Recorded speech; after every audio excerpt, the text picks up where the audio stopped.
karon ato nang gihigay atong mga permits para to start sa construction then to operate. So probably mga within this quarter maka-start na ta o sa atong mga activities especially sa pagsugod sa construction. So hopefully within the year makasugod na po tag-distribute sa tubig.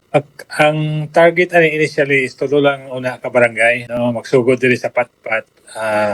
Kanang basta ka sa Patpat tulo ka barangay paingon sa sentro sa Malaybalay. Then ang gidaghanon sa tubig nga atong i-produce initially is mga 5,000 cubic meters of water. So that 5,000 cubic enough to supply around 7,000 households. Kay mo mga barangay mo pinakalis to maabtan og tubig karon ni prime water. So unahon nato na sila. Ali kining ato is to supplement sa kakulangon ni prime water. We're not necessarily competing kay dito man ta mag-focus sa mga area din hinay ang ilang supply or wala. Kay dako mo guning Malaybalay. So dili kaya sad namo nga tanan-tanan pud atong supplyan.